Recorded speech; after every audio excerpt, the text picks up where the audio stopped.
Hey everybody, thanks for joining me this week. So this week we are going to continue talking about how to design first-person shooters or FPSs.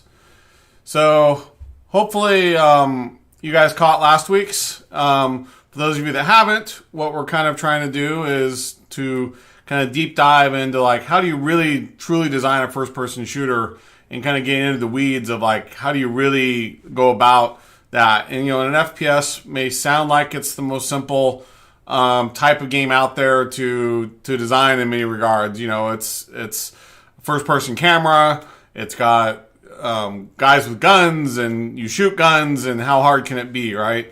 But there's a tremendous amount of nuance to design even something that's perceived as simple as a first person shooter, and that's not even getting into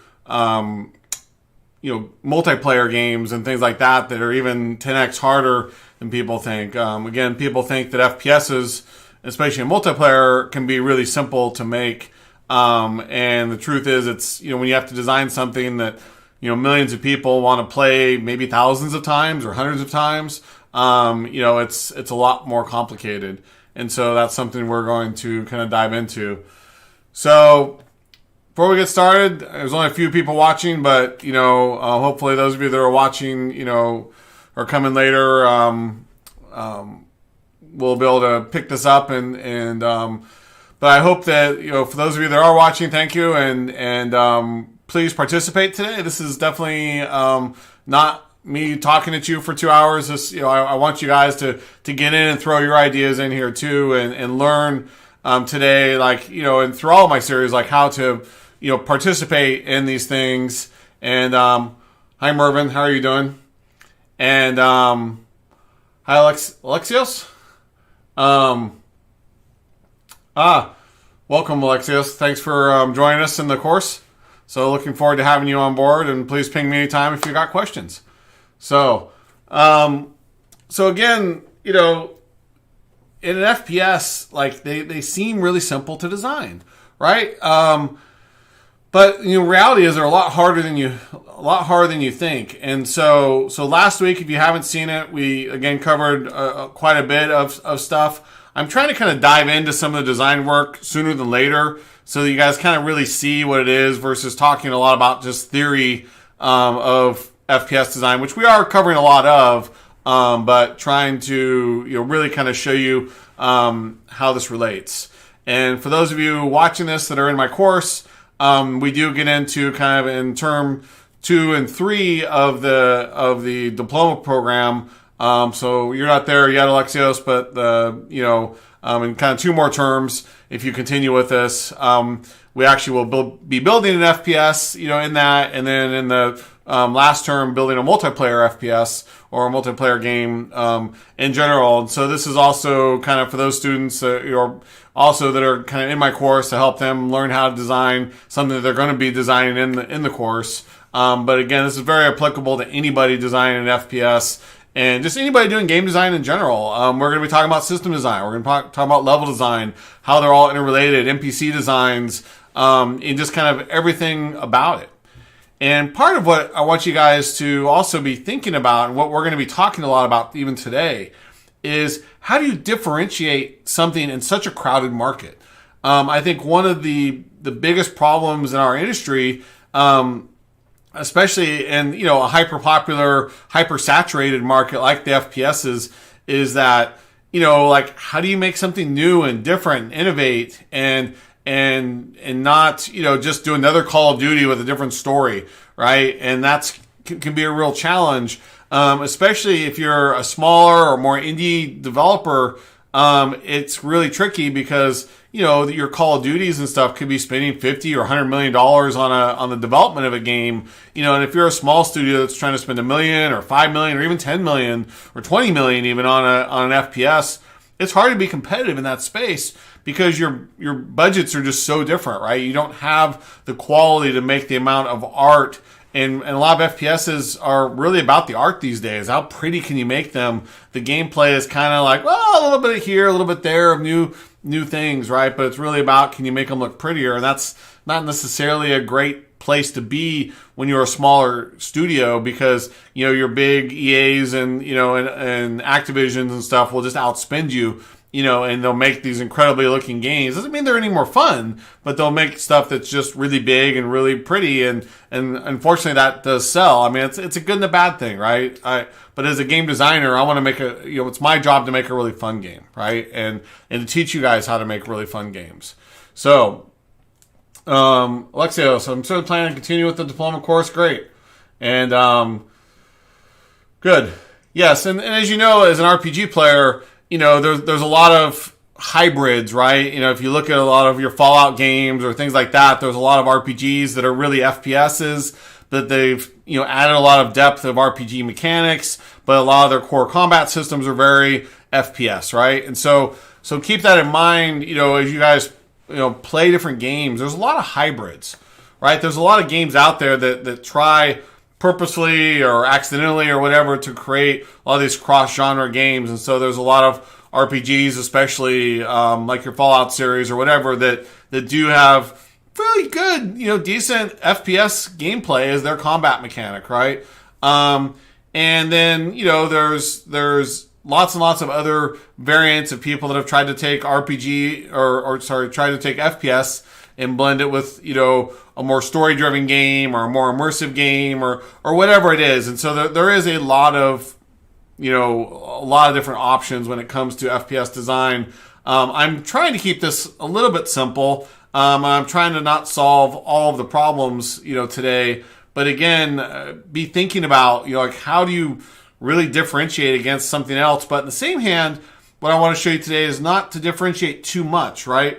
So I kind of use the 80-20 or 70-30 rule, as a lot of things where you really want to have maybe 70 or 80% of the game kind of understandable, relatable, and something that they've probably seen in the past and something that's kind of, familiar, at least at some levels. And then you want to innovate a little bit, but you definitely don't want to make it like 95-5, meaning like, 95% all the same, and then just like one thing that's kind of new probably won't, sell very well. On the same hand, you don't want to do the reverse. You don't want to have something that's just like crazy innovation, and you got 75 to 90% of the game is something they've never seen before, and then there's a little FPS in there as well. That can be really dangerous as well. And so both are dangerous things to be on the extremes of. And so learning how to innovate enough to be sellable and to differentiate yourself on a sales and marketing level, and to make it fun, but in the same hand, be true to your IP and all those things is really important. And this gets even harder when you start doing, say, a modern day FPS, because now you want to start using like modern day weapons and modern day things, and that's kind of a limit, right? Like, I mean, modern day guns only do certain things. You don't have lasers. You don't have, other kinds of crazy stuff. And, and you can try to bring in these days drones or try to bring in something that's kind of a little maybe new or innovative, like Call of Duty has done, recently. But it does get kind of hard, especially if you're doing, say, a World War II, Call of Duty or something, right? Like, how much innovation can you add to the gameplay? Like, is it, I'm not saying that you can't, but that gets really exponentially harder to do that than to, say, do a sci-fi RPG or sci-fi FPS or something like that allows you to kind of do whatever you want to do. So, Alexios, for example, Returnal, which I want to play mixed third person with roguelike gameplay. There was another project, Witchfire, I think, which was something like FPS Bloodborne. Yeah, so, I missed your first comment. Truth is, FPS games lean more towards multiplayer, fewer and fewer focus on single-player content. Yes, and they do that for a variety of reasons, and that's going to be the eternal debate of single-player versus multiplayer in a lot of these games. There's no right or wrong answers there. You could do a game that's got both. You can do games that have either or. But you do have to be careful that, again, your decisions, if you're going to make a single-player game versus a multiplayer game, can be radically different. I believe last week I used an example when I worked on, say, games like Ratchet & Clank, Ratchet Deadlock, things like that we had a lot of trouble. Ratchet Deadlock was the first, it was an FPS in the Ratchet & Clank universe, and it was the first multiplayer Ratchet and Clank game, but it was also the first FPS on a PlayStation. And so we had a lot of trouble, in designing that, in that we had a lot of like very advanced weapon systems and things that were selectable through a pause menu. You'd pause the game, go in and be able to select from, 50 plus weapons, and modify them and do all this kind of management of them. And then you can unpause the game, and go back in with these new weapons. But you can't do that in multiplayer. You can't do that in a real-time environment. And so to keep the depth of like having 50 plus weapons in the game was almost impossible when we tried to do Ratchet Deadlock, and it really messed with the game a lot. We made a tremendous amount of compromises and sacrifices to make that game multiplayer. And it was tricky because we had 1 million plus players playing single player and only about 1,000, 2,000 players playing multiplayer. And so therefore the single player experience really suffered tremendously by having multiplayer in there. And we spent about half of our total development budget in developing the multiplayer version of the game. And so it basically both ended up kind of sucking. Not that it was a horrible game, but they both had compromises that affected each other. And so that's the problem with having both single player and multiplayer, and why some studios have decided to focus purely on multiplayer or one or the other. Or you get other hybrids, especially in like MMORPG type things or MMO FPSs. If you look at like Destiny and games like that, Destiny, because it has PvP and PvE, your leveling within both levels is different. And so it can be really easy to get really ahead in like one, and it unbalances the other when you're taking the same characters across both. When there's persistence in your world, in a multiplayer world, that changes everything, and like that's even 10x harder. So there's a lot of problems when you mix single and multiplayer together that you have to be aware of. We'll maybe get into that later. I don't want to go down that rabbit hole today of the complexities of single and multiplayer together. But let's just talk in kind of theory about multiplayer design today, and kind of, and look at like what kinds of games we like and what kinds of features do we like, and kind of what are the base things that we need to have to make this, really fun. Now, part of what we're trying to do in this process today is, for those of you, again, that are new here this week or new to my process, I call it systemic game design. And so a lot of, game designers, especially new game designers, and if you're new to game design, one of the problems is when you start looking at the totality of a game and you're trying to figure out like, how do I design this whole behemoth, which is a big, massive thing, right? It gets really tricky because you get overwhelmed, and you're like, okay, I got all these different systems I got to design. I got stories and I got levels and I got characters and weapons and like all this stuff. And it just like, where do I start, right? How do I know how to start? And then quite often you get overwhelmed and you don't know where to go and what to do, and you'll go and kind of design the wrong things first. And so that's a big challenge. And so what I want to show you guys today is that, a lot of the systemic concepts of game design is that we know within most genres, maybe not all the answers, but we might have like 75% of the answers where we know like that we know we need a character. We know we need weapons. We know we need to move. We know that, we need to heal, or we need levels. We need enemies. Like all these things are things that we know we need. And so we start with lists, and we start with bullet pointed lists. And this is the way, I encourage you to think about it. And I don't care whether you're outlining a novel that you're writing or a game design document or whatever. It's the same idea that you break things down into their natural things of what you kind of know need to be there, right? A story needs a beginning, a middle, and an end. So does your game, right? A game needs a story that's, if you have a single player version, you need to have that beginning, middle, and end as well. And so just knowing that, you kind of go like, oh, okay, well, how do I begin? What's happening in the middle? What happens at the end, right? And whether that's in a story or the gameplay, you can ask yourself the same thing. Like, oh, I need to start the game as something, and then I'm going to progress. It don't even have to be an RPG, but I want the gameplay often to progress so that I get better and better as both my player skills get better and whatever. But how do I make this player experience different over time?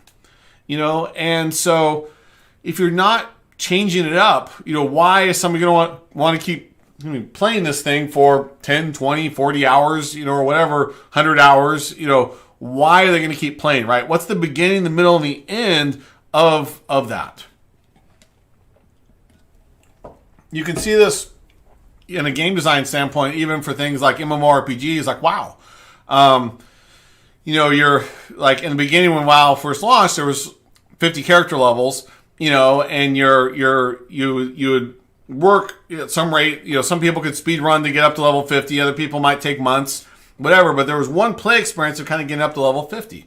And then when you got to level 50, suddenly you get into what they call in-game, and then suddenly now it totally changes, and you've maxed out your level, so now the content changes and the player experience changes, that whole thing. And so they were aware that the beginning was kind of the getting up to level 50. The middle was this, ultimate play experience, of trying to basically get better armor, leveling your stuff up there. And then there was a final thing of like, how do I win, or how do I, progress to the next level. And then they also complicated theirs with like guild gameplay, multiplayer, raids, and things like that also, changed up the user experience. So Alexios, that's true to a great extent. It fell off the typical Ratchet and Clank formula. But in my opinion, many companies have to experiment from time to time. Yes, so we it's good to do one-offs. It's good to try new things. And I am a big fan of like trying to build out a franchise versus a game, right? So a franchise being, having, a product that goes beyond just a single game experience, right? And, whether that is, a game like Halo and trying to do Halo Wars, right? And you're trying to do an RTS out of an FPS, or then trying to do the Halo movie, and things like that, right? Building franchises and building things that are more than just one game after another, I think is really important for most brands, and something I'm a big advocate of. So, where do we kind of begin? Let me kind of go over really quick kind of where we were at, last week. We started kind of talking about different considerations. I have not made any judgments yet about what kind of game are we going to make. Are we going to do science fiction, fantasy, modern day, or whatever? That's not important yet. We're kind of talking about the core foundation of the game. Go ahead, Alexios. Feel free to ask questions. So, there's a lot of things that we don't know yet. And as we start to kind of write these early brainstorming documents, we don't know all the answers. We don't need to know them all yet. But what's important is just as you think of questions and stuff, like write them down, write everything down, right? Because you just don't know what's going to be important, but it makes you start to ask, some questions now or later, which you may or may not know. You may know answers right now, like for example, multiplayer. Most game designers, even myself as a creative director at so many companies, like very rarely have I ever been given a blank slate and they just say, go build something. Like go design a game and make a game and build whatever you want to build. Generally, they'll give you a one-pager. They'll give you some document and they'll say, build this, right? And then you might be able to change it a lot. You might be able to adapt it, but you're kind of told probably from the start, like, is it single player? Is it multiplayer? Is it both? Is it co-op? What platforms is it going to be on? What genre is it going to be? And they may have a bunch of stuff kind of laid out for you. It might be part of a brand that's already existing. It might be a sequel, those kinds of things, who the target audience is. And so a lot of times we're not making those decisions. And so therefore, some of these things may be spelled out for us day one, but if they're not, then some of these are really important, like multiplayer, single player, co-op are really critical to understand, like day one, minute one, right? Like what are we building? Because those are not trivial to just sort of introduce later into the project. It can cause a tremendous amount of changes. So Alexios, the stories for a lot of games are generally, most companies, I would say, tend to write stories just for that game. Some companies do a better job at outlining the full arc of what the universe has in it. And then, they figure out where that game is going to fit within that universe. But that's very rare. And most of that is just out of time.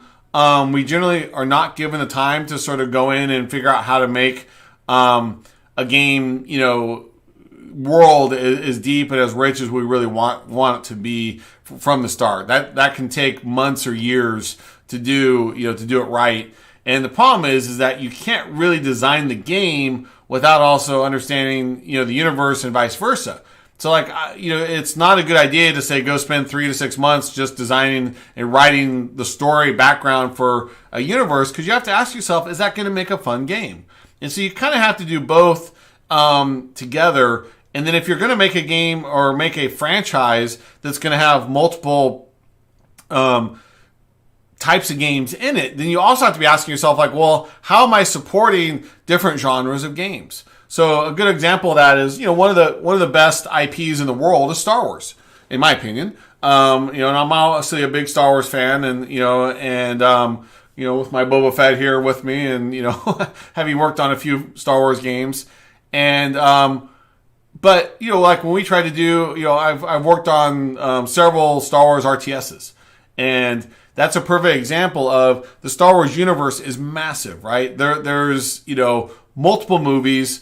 I don't even know how many hundreds of books, comics, TV shows, you name it. The Star Wars universe is absolutely massive, right? Maybe hundreds of games, all this kind of stuff, right? So the stories, the lore, the universe is incredibly well defined. But when I went to do, some of the Star Wars RTSs, it was really challenging because there actually was not enough units defined in the right types of categories for me to really make a true RTS. So we had to go back to licensing all the time and constantly be like, hey, here's a new vehicle we need. Hey, here's a new character class or character we need. Here's this new thing we need. New spaceship we need.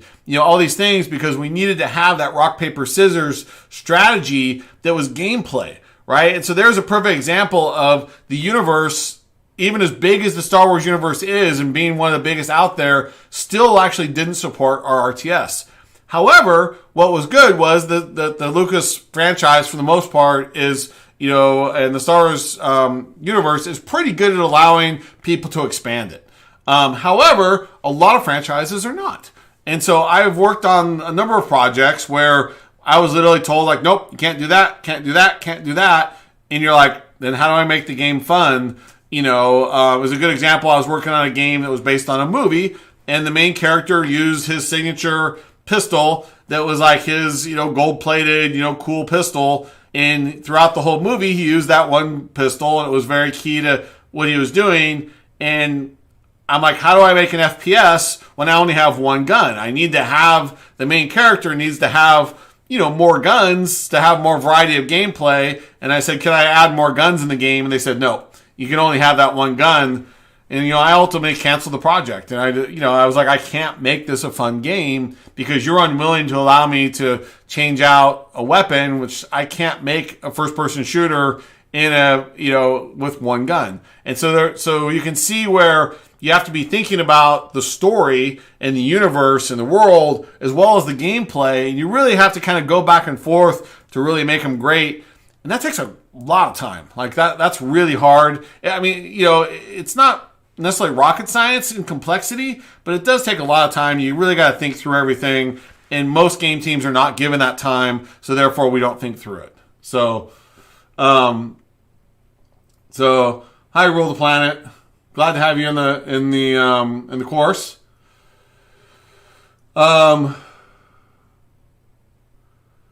So on the Star Wars universe, I've worked on a number of the different games.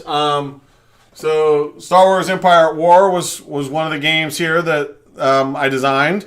If you ever played that in the strategy world, I worked on the original Star Wars Force Commander, and where's the other box? Worked on Star Wars Bounty Hunter here on the PlayStation 2.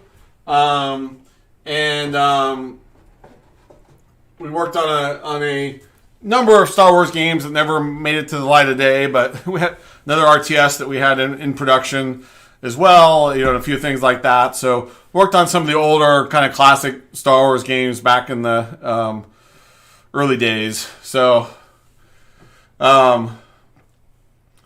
Cool. Glad you liked Empire at War. Yeah, that was definitely was a pretty good game, I think, for the time. Well, it still is. Still holds up pretty well.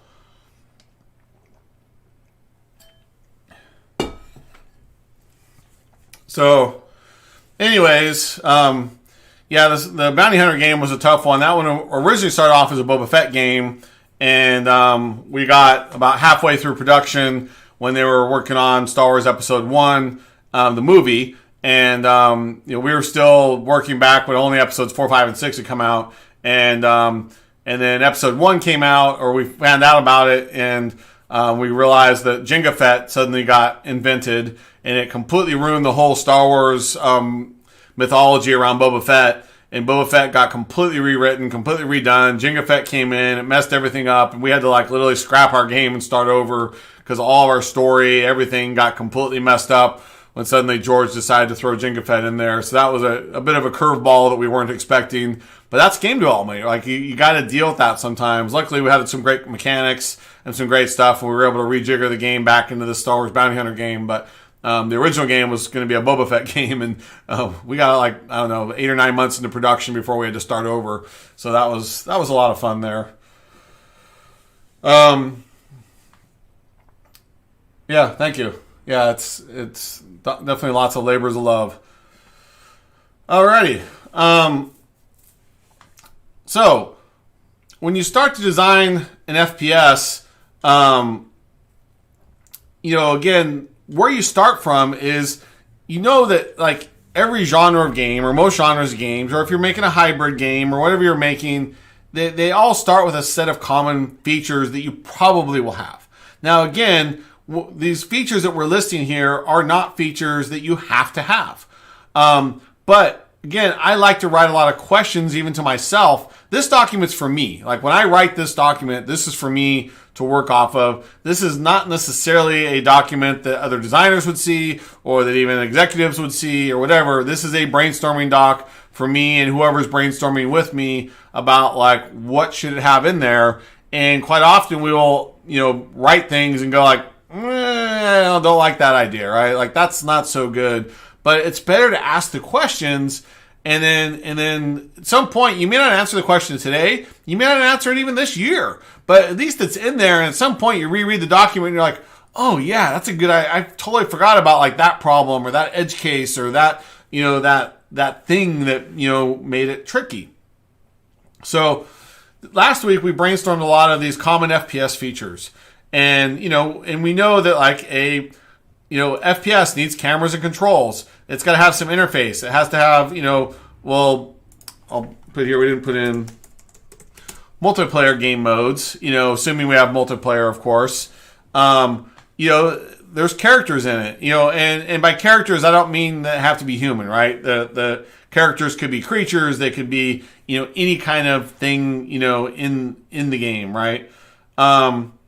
And you could even do things like, you're going to use this as an example of just something that just came to mind, right now was, for instance,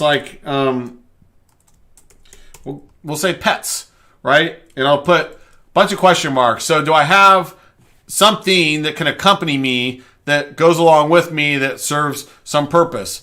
I don't know, but I put some question marks there, and then quite often what I'll do is I'll come in here and I'll highlight something in red.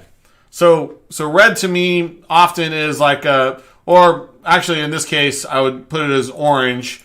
The reason being is a lot of times I use color a lot to help me find things, identify things, and so a lot of these things are, teams and teammates, these would be things that are, in orange potentially, where if I'm thinking about it, I'm not sure about this, and so I'll put it there. And then, there could be other stuff that you're so I'm trying to think of pets. Just doing a random thing here, pet modification. Okay, so let's just assume that I initially write that in orange, and I'm no, that's just too complicated. I don't want to put that in there. So sometimes what I'll do, I can delete it, but then I lose the idea. And to me, ideas are worth a lot. So, because things change over time. And you might have an idea today and you're like, nah, forget that idea. Like, it's a bad idea. And then 6 months from now or 6 weeks from now, you're like, oh my God, like I just had, like, suddenly it all clicks and you're like, that idea I had like 6 months ago or 6 weeks ago suddenly is the best idea in the world. And it didn't make any sense at the time because you didn't have the right context for it. And so you like delete all this stuff and then realize like, oh wait, I deleted that and I'd written down like the best idea ever. And like, do I remember it now? So sometimes I'll either move those to another document, another place in the document, or I just highlight them in red. And red being something that's probably cut. You know, again, doesn't necessarily mean it has to be cut, but you know, that's something that is probably cut. You know, that's the way I'm kind of working. And then I'll also do stuff like if I have an existing document and I'm trying to track, and if I'm working with multiple people and trying to track what's new, another trick I use is this, where I will often put text in blue, and blue to me is new. And I'll do that, and then at some point, once I know that people have read it, or it might be the next day or whatever, I may come back and change this to black. So black is kind of like, yeah, it's there. We're you know, again, it's not locked down in stone, but it's there. But blue kind of helps me very quickly identify things that are there. So again, I'm often working in these three colors. So my documents will have a lot of different coloration in them. And then sometimes I might insert comments as well, you know, to try to identify, you know, and make notes on things. Or I may just make a note, you know, and say, you know,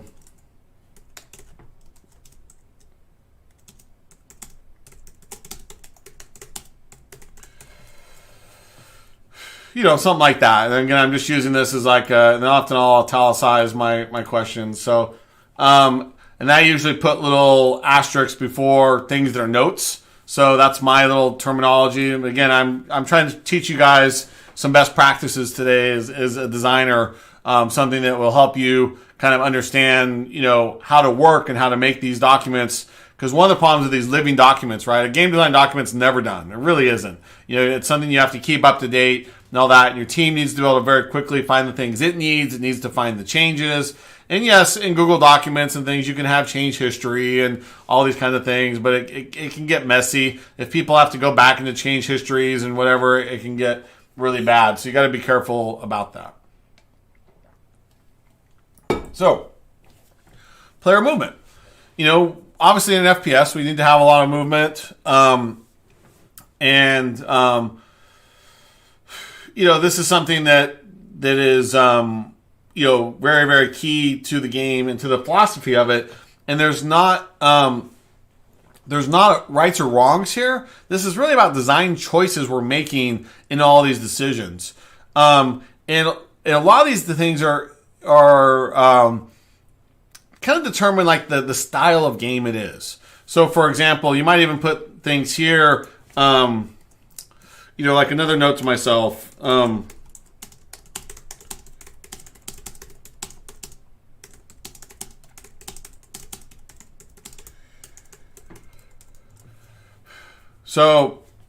So again, you know, and then I'm not going to do this every time. Just kind of, you know, is this more of a run and gun or more of a cover shooter? You know, again, just asking myself questions to try to understand, you know, is this something, because this question here affects the walking, the running, your movement speeds, how fast I can move, you know, things like that. But it also, you know, starts thinking about things like the stealth movement, you know, and do I need to, and then also the cover system. So like, you know,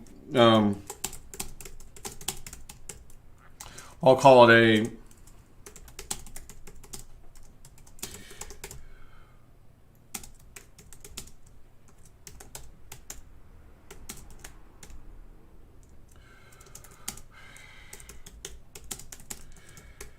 So again, do we need an actual cover system?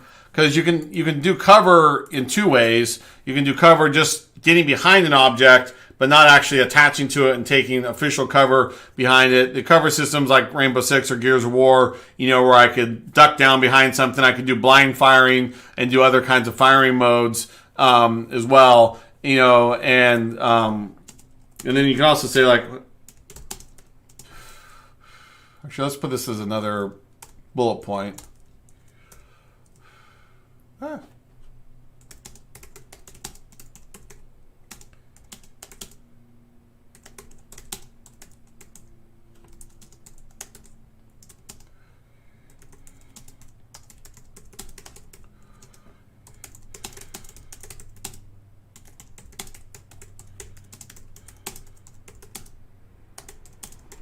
So a lot of the cover systems, when you build, a true cover system, are actually have a fairly complex system. So if you're just starting off and you're going to build an FPS for yourself, I'd recommend not doing this.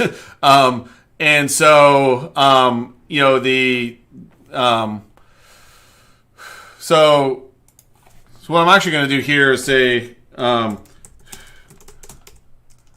cover system, and then I'm going to say and what I'm doing is now this one is a definite for sure because every game is going to allow for that. But what I'm basically kind of saying is a cover system is more like what Rainbow Six or Gears is doing, and there's a lot of features that go in with a cover system, right? And so you want to understand what are you going to do there? And that's very different than just say I have a tree or there's a wall and I can kind of move behind it. And then also base movement here. So another thing would be like duck, or crouch, for example, right? And so just ducking behind and lowering my height altogether is also another way that, in this system here, that I could have a vertical tall object that's as big or tall as my character. I could also have potentially just have a wall or something of some height that my duck comes down, to the same height. So I know that if I'm ducking behind a wall, I'm technically being covered by it, but that's a different system. That's an easier system because there really is no wall and player interaction. It's just they happen to be, line of sight, being protecting each other. So, Alexius, I did not determine yet if this was PC or console. I am assuming right now that this is PC and console. I think these days you have to design with both in mind.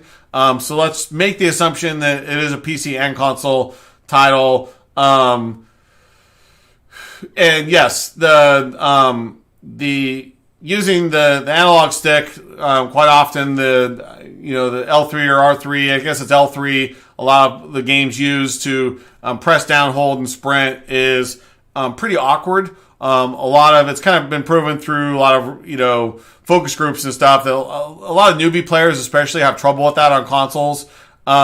But again, do they have to have one-to-one parity or not? And is that a solvable thing? We'll get to that later, right? And so I think that's a good point, though, of that you can make a note of, when you're doing walk and run, is that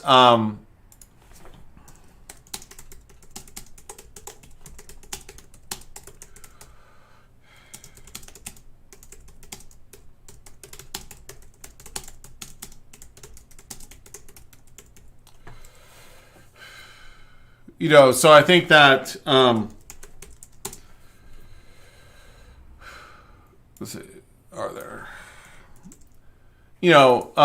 so that's a good point, and definitely you need to be thinking about those kind of things. But again, some of those are problems that this is iterative game design, right? You're not going to design and know everything yet. Your gut might tell you like, okay, maybe that's a little too complicated, right? Or whatever it is, but that's something you need to be thinking about.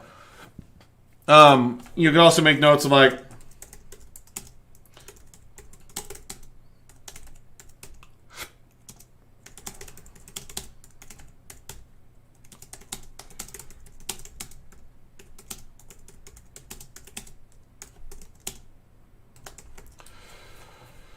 So, this is another note I'll put related to strafing, but again, a lot of these things interrelate, so there's not necessarily a right or wrong place to do that. But again, like strafing, lock on, like in some games you have both. It might be an FPS, but they might still have an over-the-shoulder camera. They might still have a third-person camera. And those might need lock-ons or strafing or things like that. So that's a whole nother things. Now that reminds me of like targeting systems. All right, so let's go down here, weapons, and we do have like, okay, so I did write this up last time. So we did have lock on here. So again, that note kind of relates and could be here or there. But again, that's another complexity of like, do I have enough buttons? Do I have enough things? And so you ask yourself these questions now, then you'll kind of come to the point of like figuring out the controls after you figure out like, okay, what all do I need to put on these controls? Because definitely like console makes it a little bit more complicated, right? And I'd argue that you have to support on a PC a console controller. So I think regardless, you need to start with what's simplest, meaning you are going to have to start with support for a console controller, and that does limit, a lot of choices, right? Especially in a multiplayer game. So that's something you need to be constantly thinking about.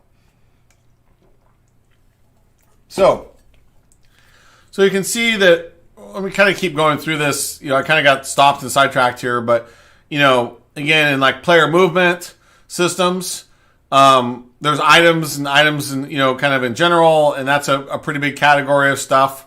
In fact, in here, sometimes you might want to just come in here and bold a bunch of things, make them easier from a categorical standpoint. Now you can turn these into another trick I'll show you guys really quick. Is if you put these to like, I'm going to use a heading 2 right now. Let's see. I'm going to put this as just a separate category, but what I'll do is put a few of these as like heading 2 currently. I'll put this one as heading 1, and but I want to show you guys what I'm doing here. So now under view, show document outline. So this is one of my little tricks when designing a document. So I love bullet points. I do a lot of bullet points, but you can see here that in both Word and Google Docs will do this. But you can see now that if I do it this way, and I'm sorry, I should have done this kind of from the start. But again, it's a good exercise to kind of show how these things can be. You're often rejiggering your documents kind of as you go, right? But you can see here, what's great about this is now it makes it really easy for me to jump down to say weapons and attacks. I get a full table of contents right here because I am constantly moving things from one section to another because I keep going like, oh wait, that relates to that, and that relates to that, and I'm jumping around my document all the time. And in fact, in all honesty, like I will quite often, you guys kind of see like this document currently is only less than half of my screen.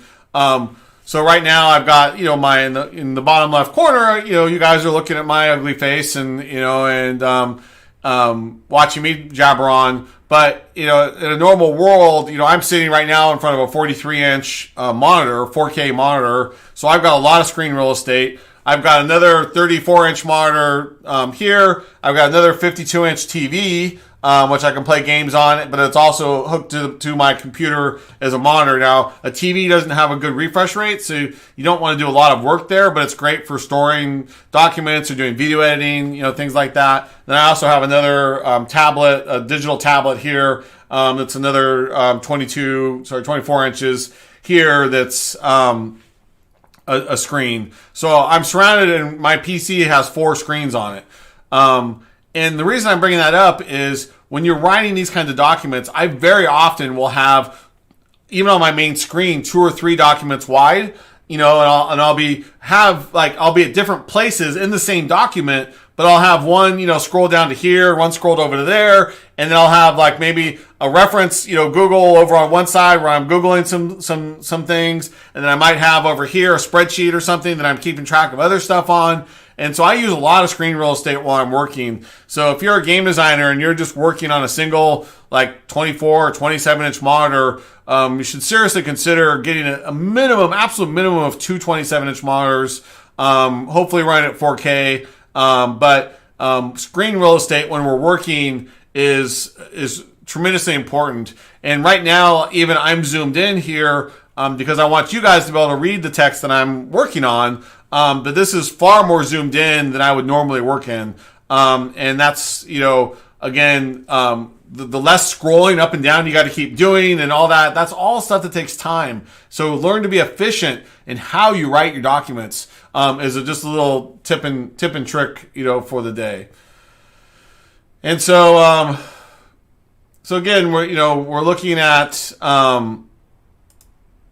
let's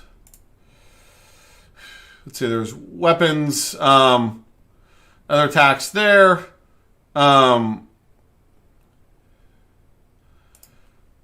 Let's see. And I'm not going to have to make, all this. I won't try to make all this perfect. I'm not making this document trying to be perfect, but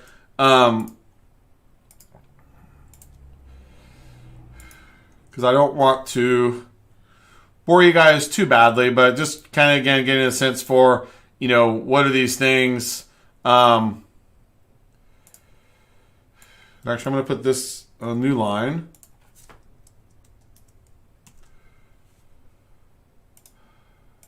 But you can see how you're constantly kind of rejiggering how you're writing these documents, right? And you can see, again, this table of contents here is continuing to grow, right? It's continuing to just be easy for me to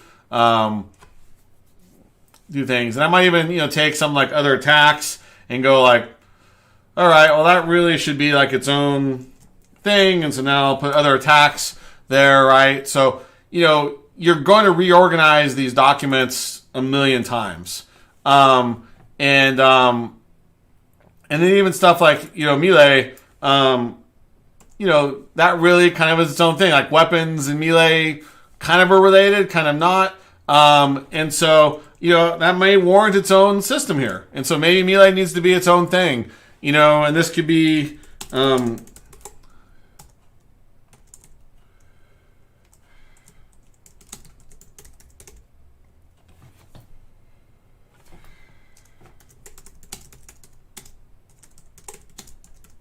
so hand-to-hand blade weapons. Okay, what is this? That's so weird. All right, somehow that.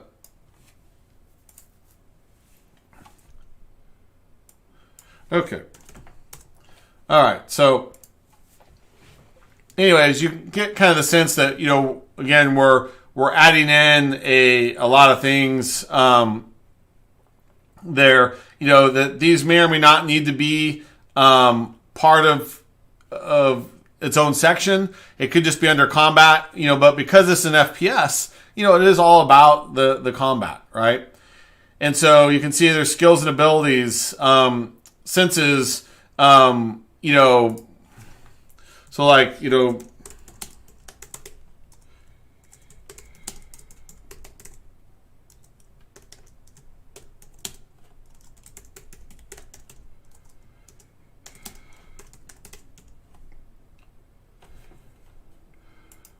actually going to put senses and information here. And so this could also be, things like,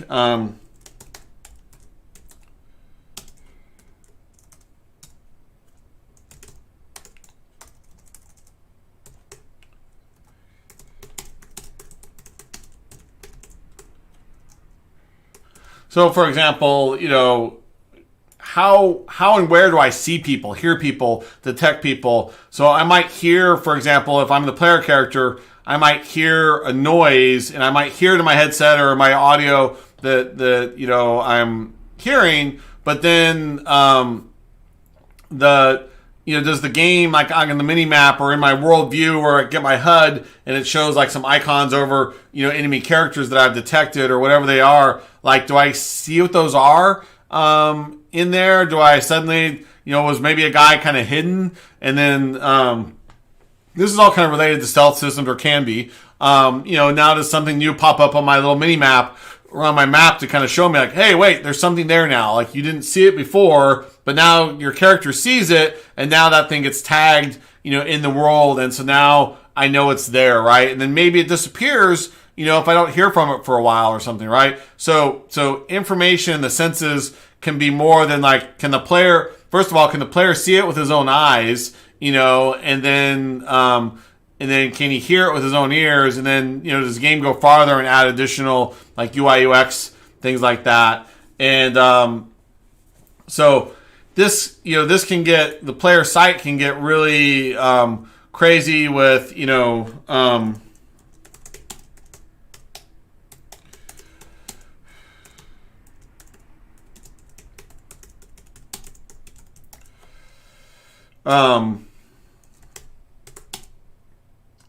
I'll call this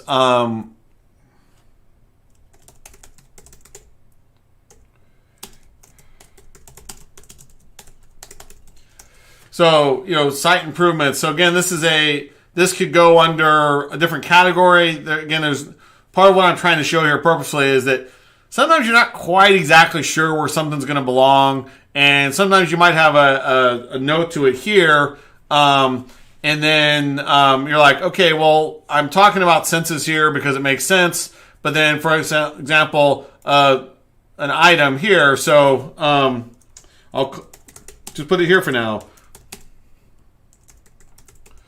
So night vision goggles, right? Something that lets me see in the night, But now what end up, being is maybe up here that these could be, because these are items, right? Maybe I decide, well, I really want to put,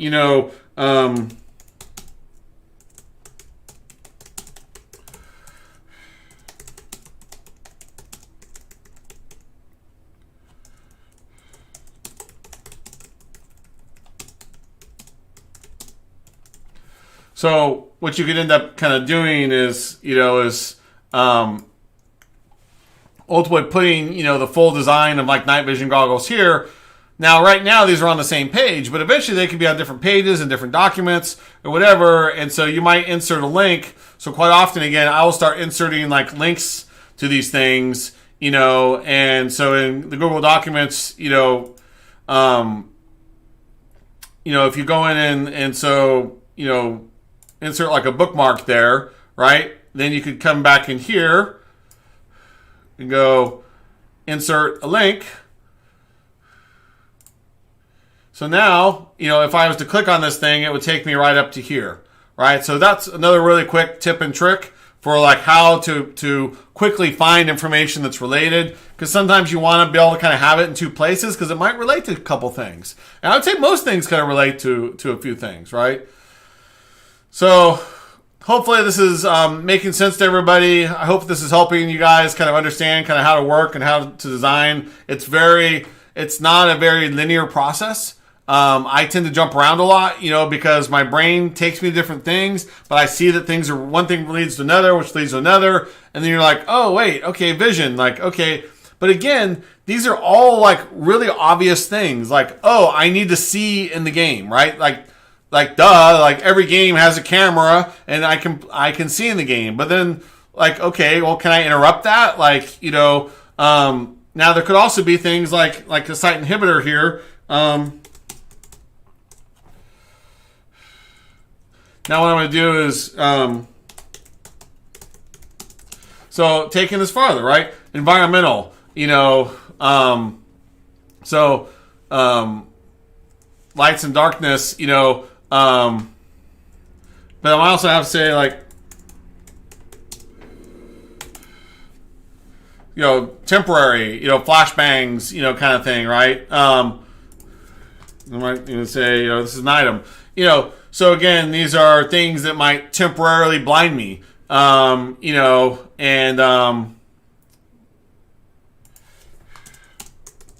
just even call it out here, even though we know what kind of it is.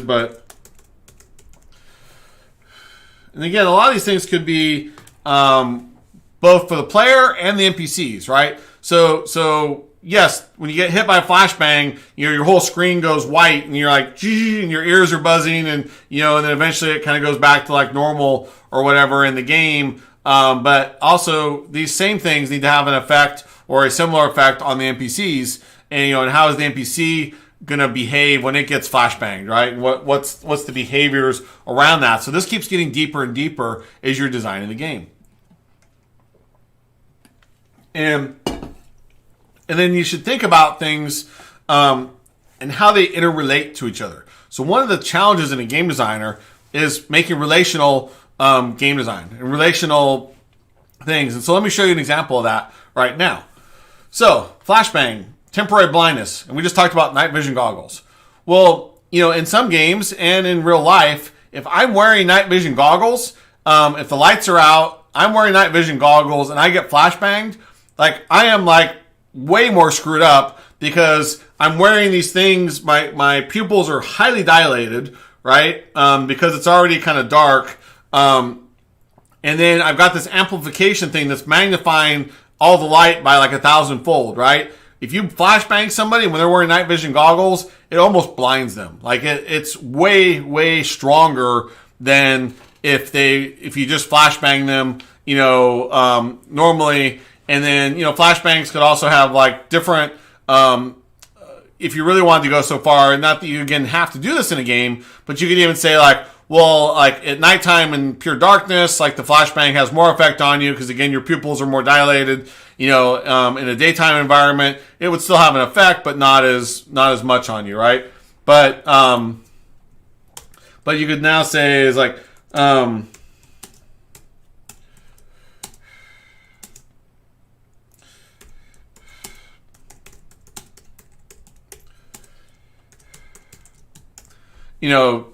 TBD. Another little trick here I'll show you guys that I use.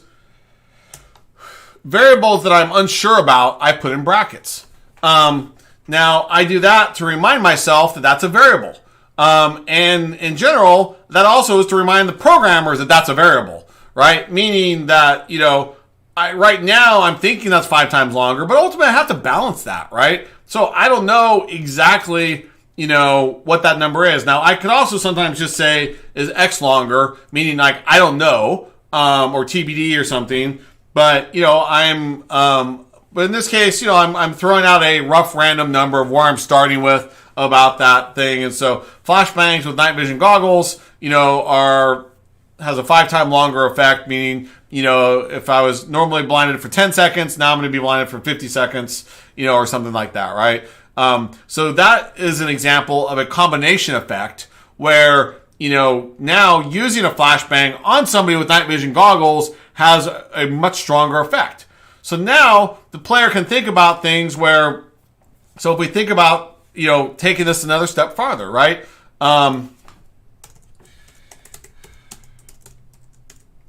So I'm putting this here for now. This is probably not where I would, keep it necessarily, but again, sometimes I just put it here and then I'll move it later, right? And so it can be there. But like turning lights on and off, here. So, and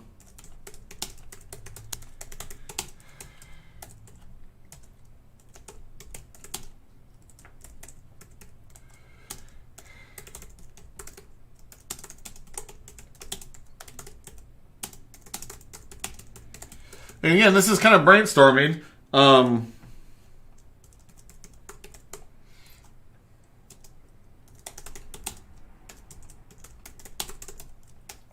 So, in this particular case now, I have destroying lights, right? So, now, again, fairly common mechanic. This, especially in a stealth game, is not, nothing rocket science, right? But where the AI and the player things and all this stuff start coming together. Now the AI can use this against the player can use this against the AI if you do it right. Now here's where the third level of interactions between these game systems becomes fun and interesting, right? So why do I use night vision goggles? Well, I use night vision goggles because I want to see in the dark, right?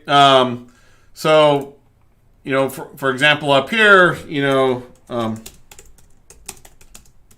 see better in dark.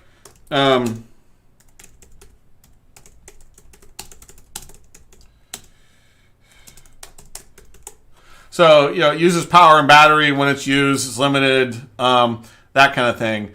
But now what's interesting about that is, so the AI might do this, and maybe it's scripted by the game designers, right? Maybe this is something you're doing as a game designer in your level design, but player walks into a level, the lights are on, like da-da-da-da, everything's fine, lights go down. Okay, well, maybe the AI turned the lights off. Or maybe the player's turning the lights off to, so that he can hide, right? So now the lights go off, so the player now flips up his night vision goggles, right? So he can see better. Or in this particular case, maybe an enemy has, you notice that an enemy might be patrolling, so I pull out my binoculars and I look and see that this character is patrolling, and they've got night vision goggles like up here, but they're not down, currently active, right? So you know that they've got night vision capability.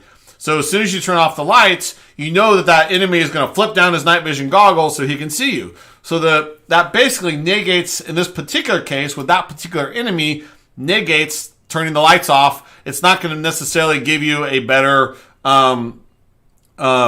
capability because they're just going to see in the dark. But, if I now have a flashbang, so what do? And this flashbang has an effect that's 5 times longer when they're hit, and I've got a really tough battle ahead of me. Let's just say there's 5 enemies there, and I'm not sure how to, deal with them, So me as the player, turn off the lights, the enemies flip on their night vision goggles, now I flashbang them, right? So now those 5 enemies are stunned way more and way tougher because they just, got flashbanged with their night vision goggles on. But I caused that as a player, right? I made a choice of how to use an emergent or systemic design, feature, and all I needed to know was the simple rule that, like, when, the lights are out and somebody's, got night vision goggles, they will probably turn those on, right? Those kind of things. And so there's lots of mechanics like that you might use together. Or, another random example that's kind of similar, like, if they've got infrared, and they've got heat tracking, and they know that you're around, like how do you use that to your advantage, right? So maybe I can go somewhere cold and cool myself off, so my signature is not as readily available. Or maybe I can, in my, when I'm doing my escape, when I'm running away from an enemy, if I go through water, maybe one way I can do is if I run through water, it then masks running through the water then could mask my thermal feet, temperature, so they could be looking on the ground and seeing my footsteps. But then if I run through water, it cools it, so now that no longer leaves, a trace.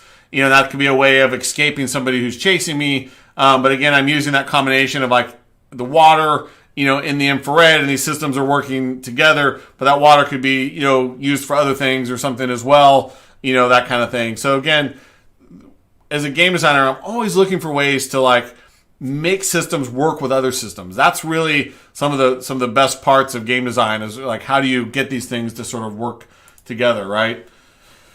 And then again, these things can keep layering together, like player,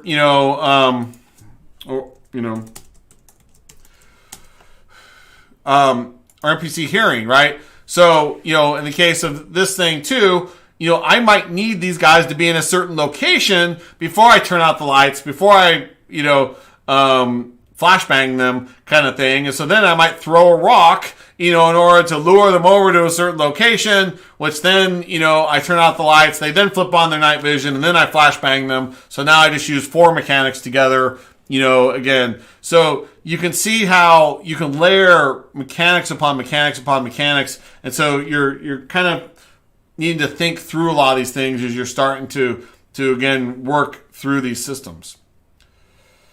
So let's see here. We're an hour into this thing.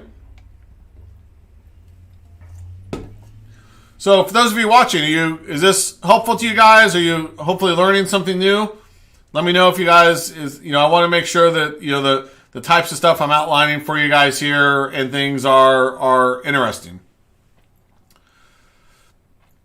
So let me talk real quick, and again I'm trying to show correlations about how to think through these things, and we'll keep getting into the specifics.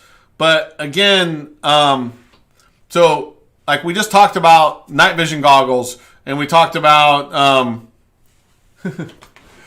no worries, role play. I'm glad you're. Thanks for joining us, and hopefully you sleep well and watch the rerun anytime on YouTube, and so hopefully the rest of the talk won't bore you too badly. So take care. So let's talk really quick then about map level design features. And again, I'm trying to kind of show how these all kind of work together and why you can't design in a vacuum. And so a little bit of this is theory. Alexius, thanks again also for joining us. So good luck with your assignment tomorrow. Burning the proverbial midnight oil, but that's what we do as game designers, right?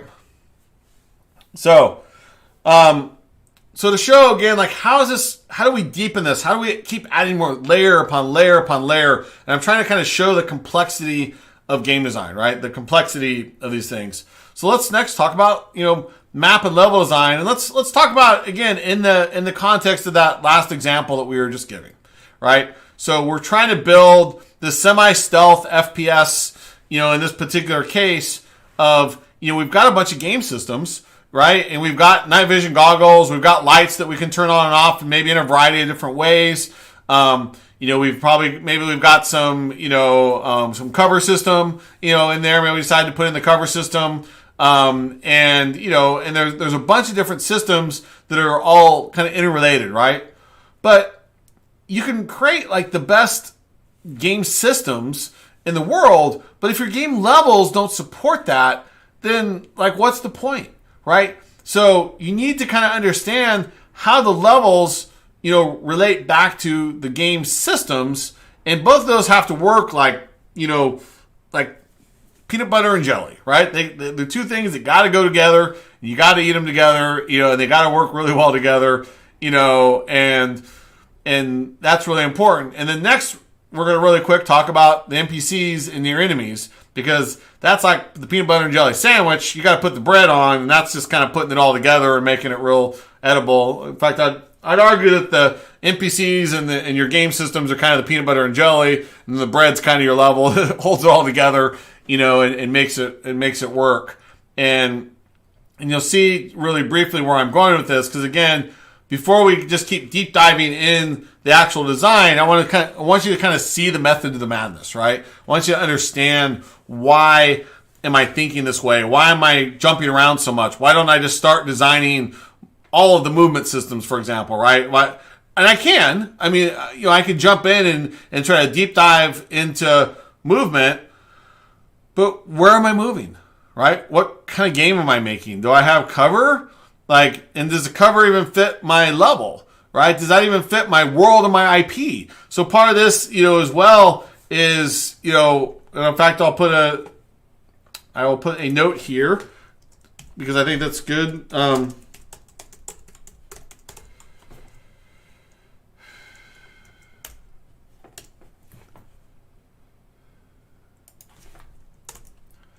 me talk about this just for a brief second here. Sorry, everybody. All right, so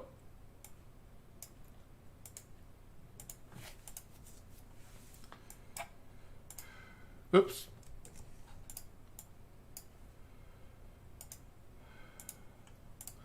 All right. So you can kind of get a sense of all right. So we've kind of got our stuff happening here. So Now, the IP considerations might not be in the right place right now, but I'm just putting it here because it's kind of related to all this. And I want to talk about these three together right now and how this all relates to the game systems that we were just talking about, which related to what the game player is or who the game player is, right? So, every brand has, now let me put this here just so you guys can understand, for those of you real quick that don't know what an IP is, when we talk about IP, intellectual property, right? So that is your brand. That could also be your franchise. There's a lot of different names for it. So that's, Star Wars is an IP, right? Gears of War is an IP. Medal of Honor is an IP, right? They're brands and franchises as well. It's the same kind of synonymous thing, but, when you hear people talk about that, you want to know what that means. Now, where that can be a little bit different and where that can change is that games like Call of Duty, for example, or Medal of Honor, or some of these other, FPSs, specifically is talking about that, is you'll see that sometimes the brand is really about, it's a first-person shooter, really, and that's what the brand has kind of devolved to, and I'm not saying that in a bad way or a negative way at all. The brand is a first-person shooter. Look at other brands like Final Fantasy. Final Fantasy, like, as much as I love it, like, trips me out because I get so confused because, like, look at, like, the original Final Fantasy, the movie, and look at, Final Fantasy VII, and look at all these other, some of the other Final Fantasy games and movies and other things, and they all, like, visually are totally different, and they're different characters, or sometimes the same characters, and, and they all kind of look a little different, and I get like, wait, is that the same guy as that there? And, and they use that brand pretty broadly. Like, that's an example of something that I don't think is very well managed. My personal opinion is that Final Fantasy is a little bit strange, and I know that there is a core to it, but they definitely have experimented, I'll call it, with a lot of things. The original Final Fantasy, the movie, I believe from like the 90s, was Spirits Within, was a good example of just something that was like a weird one-off. Like, whoa, that does not fit the brand at all, with the crazy characters and their huge swords and their anime look. And then suddenly they went and did something kind of photorealistic. And again, it doesn't degrade the fact that they're not great games or movies. I mean, I liked them all, but it was inconsistent, right? And that's where it's a little bit strange as a consumer, because you want to have, in my opinion, consistency across a brand. Now, some of your shooters now are doing, say, like modern day World War II, World War I, and they're looking for new eras. So it's the same generalized gameplay, but with different characters in different eras, and some of it's even gone a little bit near future. I don't know any of them done like a sci-fi version, but again, so there is a limit within that brand. Maybe plus or minus 100 years roughly of technology and weapons and things like that. But that is a little different in that it doesn't have necessarily the same sets of characters, the same sets of things. And so brands, I'm trying to explain, can have a lot of different things to them, right? They can have different characters, and they can have different eras potentially or whatever. That doesn't necessarily break the brand, but you need to understand what is your brand, what is your franchise, and I'll even just say here to expand it to say product, right? So the product, whether you're making a movie, a game, a book, or whatever you're making within that brand and that franchise, might have its own specific branding within that thing that needs to have consistency, right? And so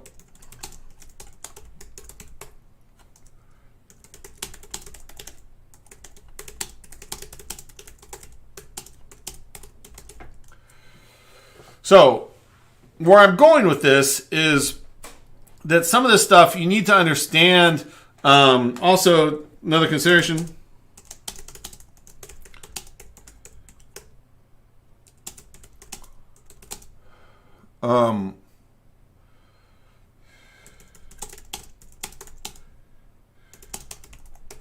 So, as game designers, our jobs ultimately are all about the consumers, right? Our job ultimately is all about who is the end user, what do they want, what do they expect, and what what is that fantasy, so I'll even put it here is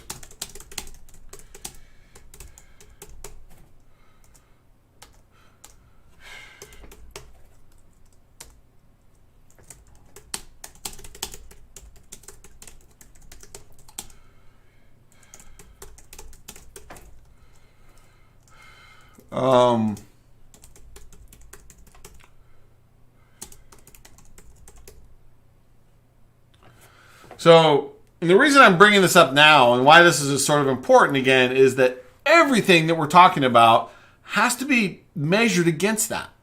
Everything has to be measured. So, like, I can come up with, for example, when I'm doing Rainbow Six, right? And working on Rainbow Six Vegas, like, I can't just be like, guys, hey, let's go throw in a laser gun. Like, huh? What? Like, that's science fiction and that's not our brand. Like, that doesn't work, right? And that's not. Now, that being said, with the right stories and with the right stuff, you could almost justify a laser in today's thing. I mean, we do have lasers. We do have some experimental stuff. We do have, whatever. So, could I have put lasers into Rainbow Six? Maybe. Is that what fans would have liked? Hard to say. Probably not. Right? I mean, now, would it have killed the brand? Maybe not. But there's a point, right? Like, okay, well, if lasers, well, what else? Like, what else can I put? Like, can I go even farther? Photon torpedoes. Like, okay, hell no. Like, that's not going into Rainbow Six, right? So, your brand considerations are a big part of what you want the player's experience to be, right? And so, when you're building an FPS, that's the challenge, like I mentioned in the beginning, of like, if I'm building modern day, if I'm building, World War I, World War II, or Civil War, God forbid. I mean, the farther in a first-person shooter, the more that we get out of modern day guns, machine guns, things like that, it starts getting exponentially harder to make a really fun game. Yes, you could do an FPS with a bow and arrow, but it just gets harder, right? And, if you get pre-gunpowder and all that, it's just Revolutionary War or whatever with flintlocks, or muzzleloaders and things, is going to be a little more challenging when I'm sitting there trying to spend a minute reloading my gun, right? So, that's the kind of thing you need to think about. Like, is that fun, right? And how do I make that fun? And so, the IP and the brand are a big part of what that experience is going to be. Now, to extrapolate that as we get into, the maps and the NPCs, and as we talk about the player features and stuff, right, you need to figure out what's appropriate. Now, if I'm doing science fiction, maybe anything's appropriate, but I might have a franchise that I'm already working in. Maybe I'm making the next Halo game. Maybe I'm making whatever, right? That does not necessarily give me, just because I'm science fiction or fantasy, does not necessarily give you the right to do whatever you want to do, right? Like, even fantasy and sci-fi have limitations within those franchises generally, unless it's a new franchise that you are completely working in, and can do whatever you want to do. But even Star Wars and things like that, right? They're sci-fi, but they're really not, the technology levels in Star Wars are really not all that advanced when it comes to science fiction. And in fact, George Lucas kind of imagined a lot of the Star Wars technology really was a sci-fi Western, if you guys don't know that. And he mimicked a lot of things around what a traditional Western, back from the Wild West days was, with cowboys and Indians and all that kind of stuff. There's actually a book on it, which I lost my copy of. It reminds me I don't need to buy, but there is a good book about the mythology of Star Wars, and they talk about how, like, every single thing in Star Wars relates to some sort of mythology things. Like, even the lightsabers were kind of like swords, and they were sci-fi, but it was still a sword, and it was something we understood, right? And, and even the pistols and the way that, like, Han Solo and stuff used his pistols, very kind of gunslingerish, very Western, Wild West, kind of things. The cantina bars and the stuff on like Tatooine or whatever was there to kind of mimic like a Wild West, kind of bar scene. A lot of that stuff was there for a reason, but the IP is still contained, even though there was aliens and all these kinds of things. The technologies were not like crazy, out of this world.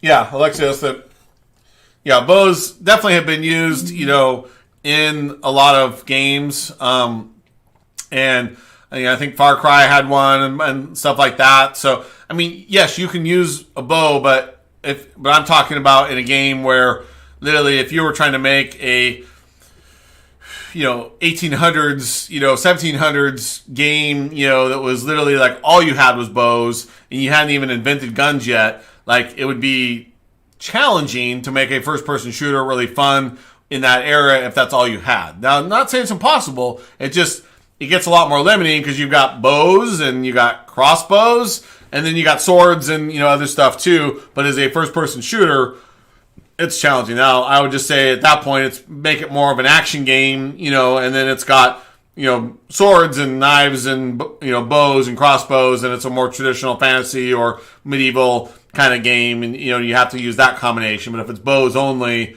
it gets a little bit tricky, right? They're not the fastest or easiest thing to shoot. But again, these things are all about the brand, right? And you got to think about what can these guys do, how they react, how they behave, what kinds of weapons would they have, what kinds of skills and abilities would they have, and what is the player fantasy of those things, right? And for example, when I first started working on Rainbow Six on Vegas,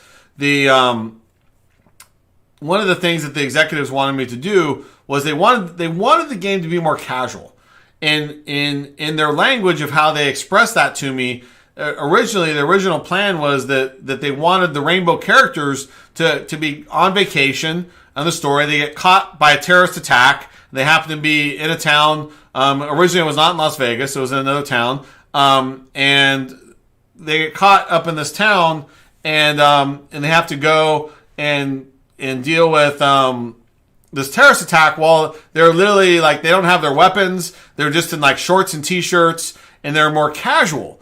And in their minds, what they were trying to express was that they wanted the game to be more mass market, and therefore in their minds, being this like hardcore like special forces guy was kind of a turnoff. Like that in their heads and their thinking, that was like, wait, who wants to be this really hardcore special forces guy? Let's take the franchise and make it more mass market, i.e. they wanted to sell more copies.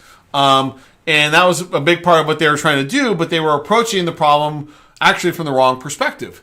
And that was something I battled with them for a very long time about, because the player fantasy was about me being that real badass special forces guy with all my special weapons, all my special abilities. I could rappel down walls, I could flip upside down and fire through things. I've got all my skills and abilities and weapons and sound suppressors and like all these kinds of things that set me apart as an elite special forces unit.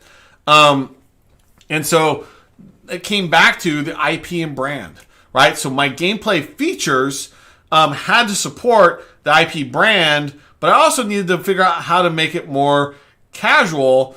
Hey, Big Lob, glad you could finally make it. Thanks for joining us. Welcome to the conversation. And so, in Vegas, when we were originally trying to figure out what the game was, we realized that the player fantasy needed to be that I'm this hardcore special forces guy with my unit. And it didn't make any sense for me to be running around in jeans and t-shirts. And then, like initially it was going to be like run around and, either steal a gun from a cop or, break the neck of a terrorist and then like steal his AK-47 or something. And now I'm running around with and just reusing like terrorist guns. Yes, you could have done that. Like that was not necessarily a horrible idea. But it broke the player fantasy to me about being a special forces guy.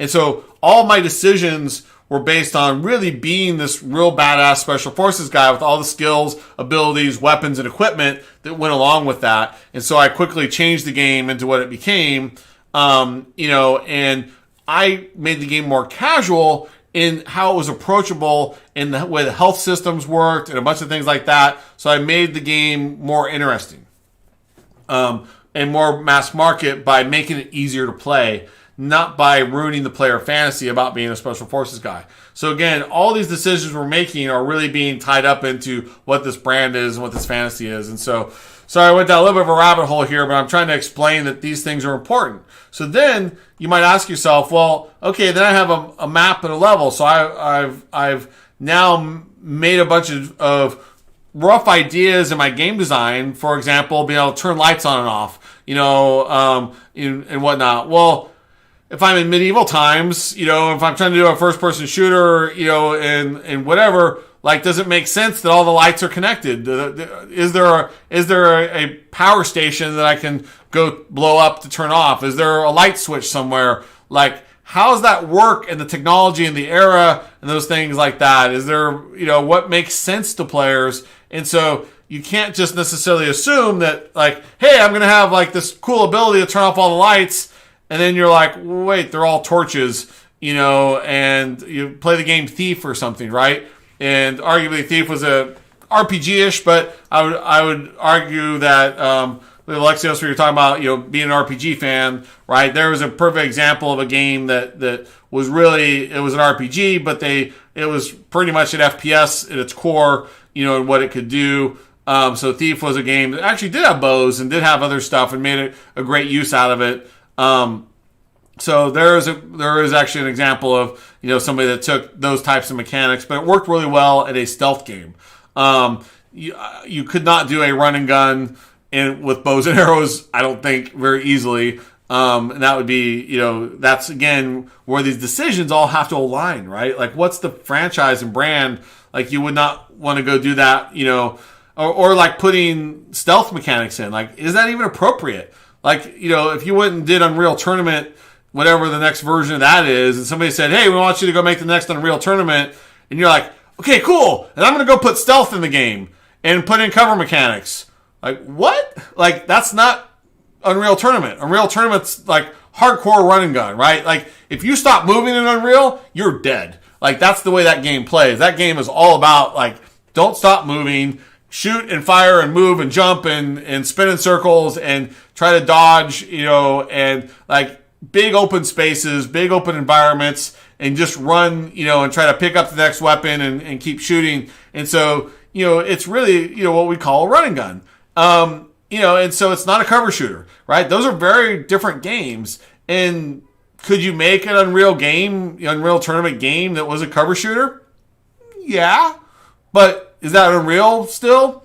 Not exactly, right? And so then the fans are going to see that this is Unreal Tournament, and they're going to go buy it and think like, oh, great, another run and gun. And then they pick it up and they're like, wait, it's a stealth game? Like, what the hell? That's not what I bought. Like, I thought this was a run and gun. And so then your marketing message has to be really clear. Like, hey, this is a spinoff. Like, we're doing Unreal Tournament, we're doing Unreal Stealth the game, not Unreal Tournament the game, or whatever it is, right? Like, make it clear to your fans. And that was what happened to us on Ratchet Deadlock. Ratchet Deadlock was a perfect example of, there had been 4, I believe, Ratchet & Clank games or so previous to that. We then broke the formula. And in fact, actually, I came on the project within the first couple weeks, but they'd already decided to go FPS, and they actually had deleted the third-person camera.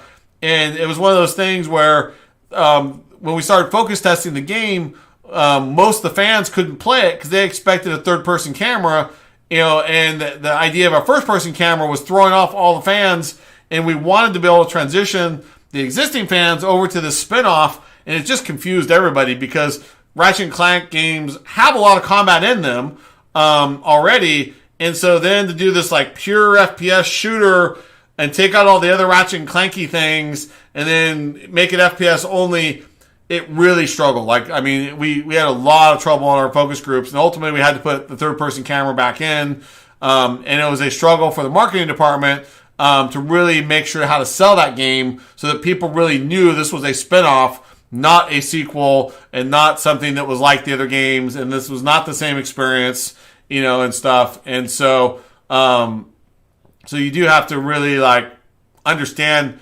sometimes when you're doing those spinoffs, when they're really close to each other like that, like that's really dangerous, right? That the Ratchet and Clank to Deadlock change was so small that that really, I mean, it was a fundamental shift, but from an outside perspective, if you looked at both games, they were really similar, right? And so it was not clear, even in the marketing material, that this was exactly like an FPS versus an action shooter, in the Ratchet and Clank, things. Because, I mean, yes, the Ratchet and Clank games are platformers, and that is kind of where they started, but they really were kind of the platformers on steroids that had a crap ton of guns in them, right? And that was what differentiated the Ratchet and Clank games from a lot of the other platformers of the era. Was it was much more action shooter focused.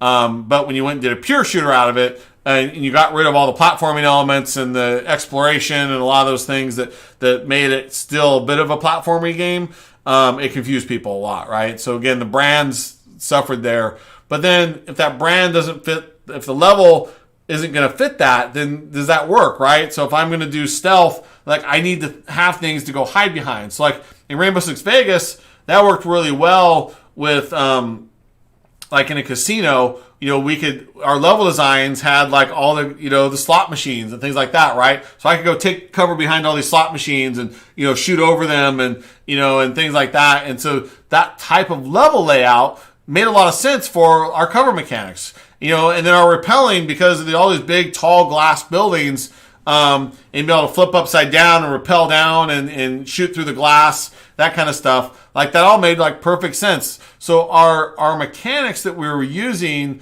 really supported our level designs, right? But we had to make sure that we were also building out things that made sense, even if they sometimes broke reality. So as an example of that is like you might have a room, for example, and in the Ratchet and Clank, in the Rainbow Six games, we wanted to be able to have, because there was 3 player characters, that you were in control of. So the one that you're main control of, and then the other 2 guys that are AI that you're giving commands, but you can flip between them. We wanted to be able to go to, say, another door and use our snake cam under the door, look under it, tag a guy, and say like, okay, on go, you kill this guy, and we're going to go over to another door, and then we're going to go 1, 2, 3, bust in the door, trigger the whole sequence. We go take out another 2 guys. This guy takes out somebody else, and and we have a whole sequence pattern there. But if our level design didn't have 2 doors in that room, then we couldn't do that tactic. Now, that doesn't mean that every single room in the game had to have 2 doors. But that was something that we had to consider, like in our level designs. We could mix it up. We could have 3 doors, 5 doors, 1 door, whatever that was, and that made the players, depending on the enemy's positions, their patrol patterns, our enemies static in a room looking at the door, are they standing there like waiting for you to poke in, and they'll just pop you as soon as you stick your head in, or are they like with their backs to you and they're not even going to see you if I like creak open the door really slowly, and so like even the door opening now becomes a mechanic, right? Like can I creak open the door really slowly, and do I open it normally? Can I bust in the door? Those kind of things. Is the door locked? Now I gotta like find another way through it or whatever it is, and then in later games, could I blow through a wall, or can I go through a window? And so like in Rainbow Six, one of the design things that never got fully implemented was this concept that, to me, everything could be a door, or a lot of things could be a door. And the idea of a door is a barrier between 2 rooms, right? Or between 2 regions. Right? And a door is basically something that can be open or closed, and then, and potentially might have the ability to be, even if it's open, maybe it could be closed. It could be something that's locked or unlocked. It could be something that requires, say, a key, and I'm using the word key very loosely. It requires a device or an item to open, right? So if a door is locked, I need a, whether that's a card key, a physical, key to turn the lock, whatever that thing is. Do I unlock the door, in order to be able to open it? And then once the door is open and I determine that I'm going to move through the door, then, I'm either going to play an animation of like, I'm opening the door and I'm walking through, or why can't that, in my mind, why can't that be a window, right? So why can't I do the same thing to a window? I slide open a window and I jump through, to the other side, right? Now, if you keep extrapolating, like why can't a wall or a section of a wall, we were calling them weak points, also be openable by an explosive, right? And so, oops, sorry. More spammers here. What's with people? So, a wall then, like if I had an explosive to me is the same thing as a key, and that if I place the explosive on the wall, it plays an animation. That animation might explode out first, and then my guy vaults into the room, but that was basically just a door, right? So, those again were all like related mechanics that all were part of the level design, and they were all part about how do I stop players' movements but allow him to have more freedom of movement, more freedom of choices, and it stuck with the brand, right? And so then we could also have like outside the repelling, where I could rappel down, shoot through the outside window, now swing and crash into the room and come in that way, right? So you might also have something from a floor above. I can blow through a hole in the floor, or maybe there's already a hole in the floor and I can jump down through it. Whatever the case is, all these things are mechanics that made sense within our universe that all support our game mechanics, right? And these are all things that allowed me to do different things, with them. And then these combinations of mechanics depending on, again, like, is it lights out? Do I flashbang the room before I run in, or do I just run in? There's lots of variables there, right? Like, what am I trying to do? And now you add, like in Rainbow Six, added a hostage into the room. What does that hostage now do? Like, how do I have to make sure that I'm not going to hit the hostage, or hurt the hostage, that kind of thing, right? So there's lots of variables there that you have to account for. So let's see.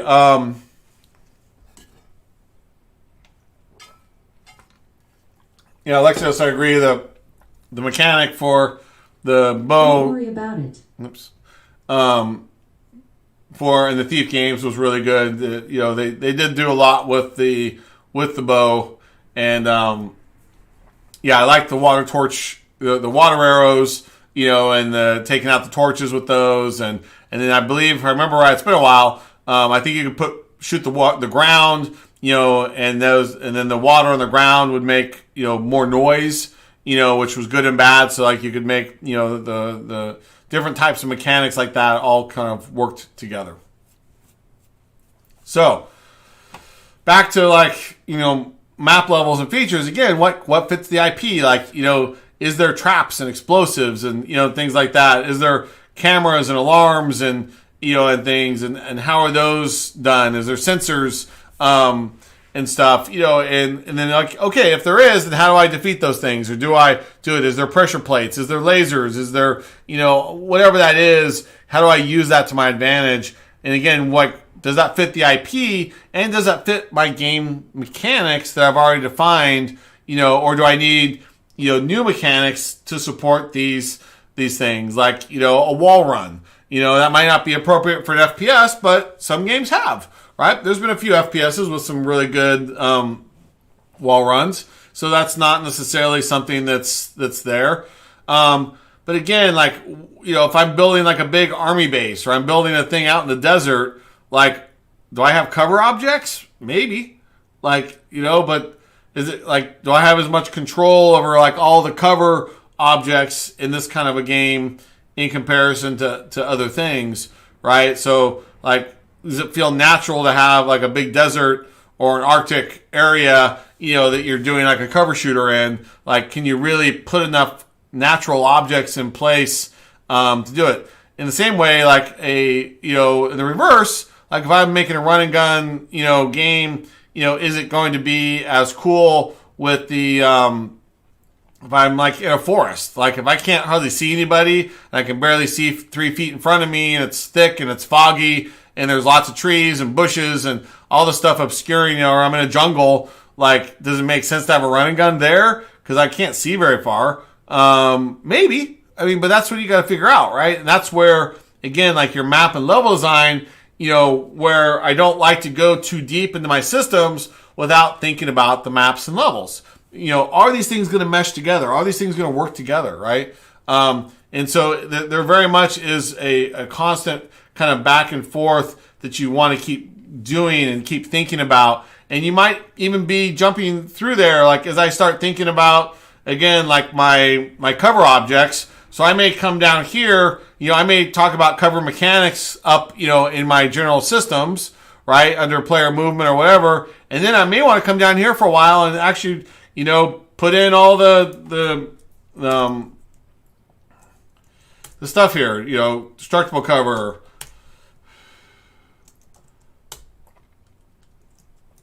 and so on, right? And so these are the kinds of things that you need to decide, like, well, how far do I want to take it? Now, the trick to being a great designer, though, is not going too far down any one rabbit hole, in my opinion. So at some point, all of this has to be designed, right? But again, like if I'm up in the systems area and I'm trying to design the stealth system, and I have not even thought about how these are going to work, right? Then I might be in trouble. Like, did I think about all this game systems? And then, like, I've detailed out everything in, like, total perfection in my mind. And then you're like, oh, wait, how do I actually implement that? Like, how does my level, like, work with that? Right? Does that make sense to have? So, like, cover, for example, that could be its own thing. But there also could be things like, we'll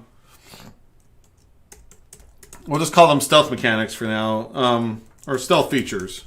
All right. So now, again, just kind of show you how we'll rejigger things. So maybe cover is under that, right? And so I might want to include that. And again, there's no right or wrong ways. This is for how are you thinking about stuff, and can you find it again, there. And so these things here, they might be, better organized here, right? Traps, I would say, are here, right? And so these are the kinds of things that, again, they're there for you to be thinking about, and then you'll go in and detail them out later and later and later. But, like, do I need to go in and detail doors right now? Probably not. But, but at the same hand, like, we'll do this really quick, because maybe in your particular game, this is important, right? So in this particular case, so movement restrictors like doors. Now,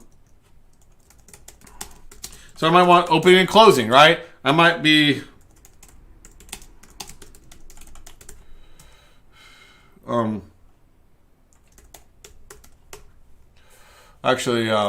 this would be another feature under here. So open and closing quietly,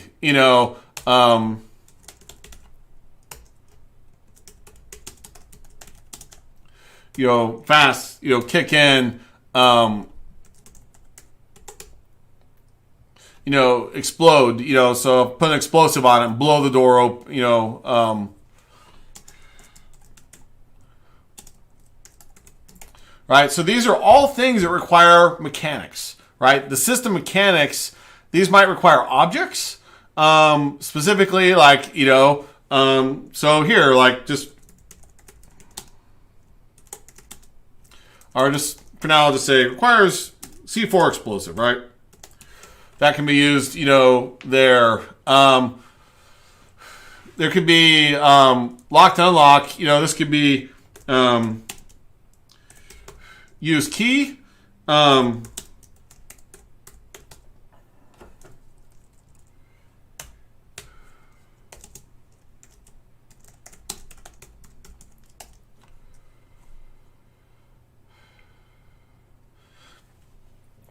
So, again, depending on how you organize these things, but, again, like, they've got the shotguns, they can blow off, boom, boom, blow off the hinges, then kick the door open or something, right? Kind of unlocking it. Again, however you decide to organize it, but I'm just trying to show, like, this now might require, and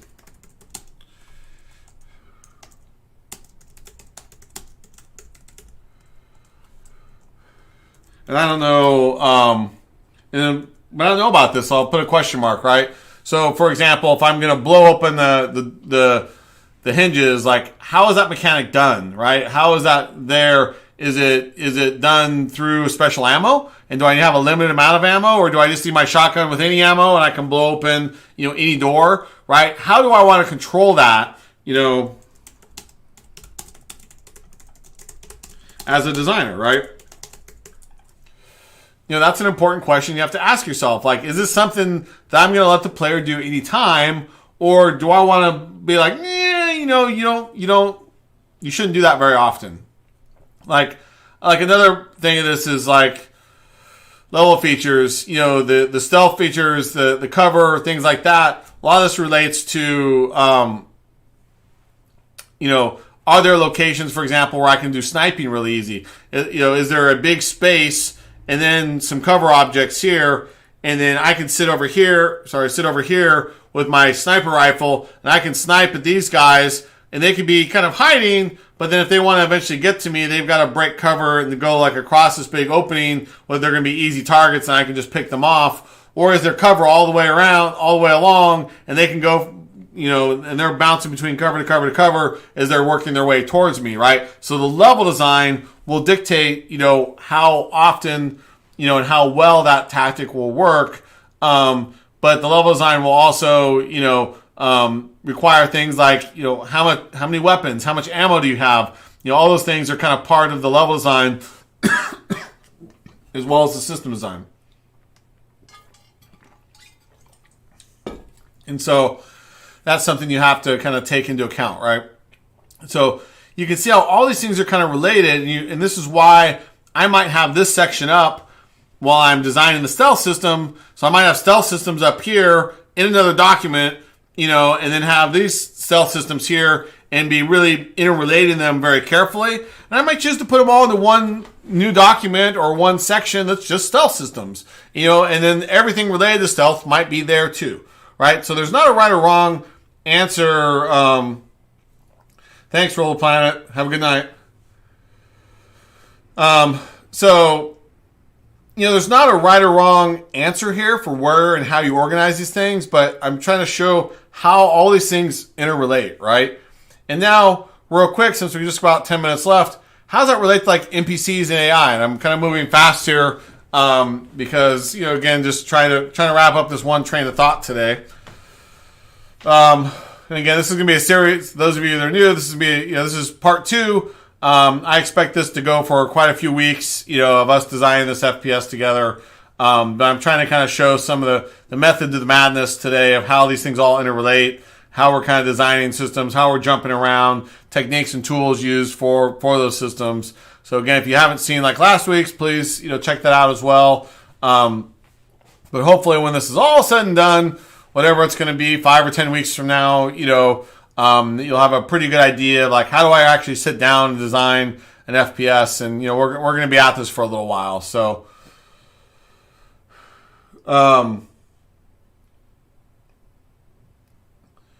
yeah, Alexia, just Slack me is fine. That's usually the easiest, but, whatever works for you, you're also welcome to email me.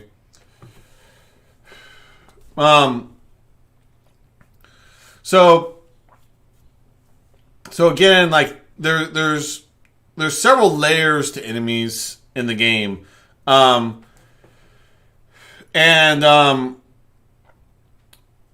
what I want to do here is talk about.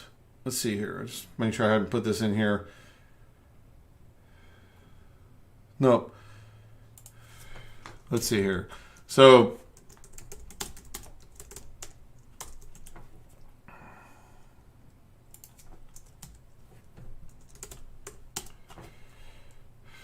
Actually, I'm going to move this down here. Oops, that should be its own thing. Sorry, guys, just clean up the customization here. Okay.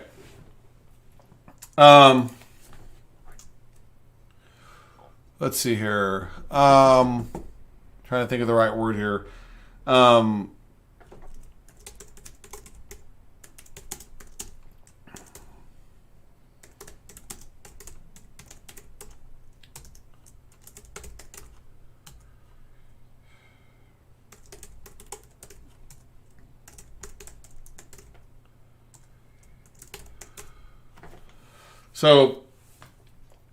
So first of all, before I get into kind of the types of enemies, let's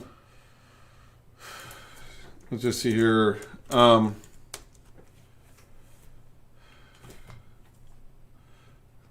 I'd say this is not advanced. We'll put this under. All right, but you can see I'm just constantly rearranging things as it makes logical sense to my crazy brain. So really quick, there's different types of enemies, creatures, bosses. And then let's just say it's, we'll put NPCs there, but, let's see, let's put these down because they're kind of related but not related. There, and then,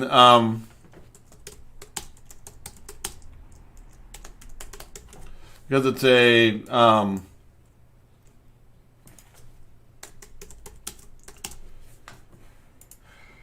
all right, so there's lots of different types of enemies, and again, these things could be like a bad guy that's like a terrorist or something like that, but it also could just be some random creature like a bear in the woods that I categorize things in different ways, to help me try to understand what these things are and what they are in the world. And so a creature, for example, for me, has a different level of AI than, say, an enemy does, right? And then, like, some games also have Swarmware, like in Ratchet and Clank. Those are, like, really small enemies that might come and, nip your heels. And those have different behaviors and different things than other enemies, right?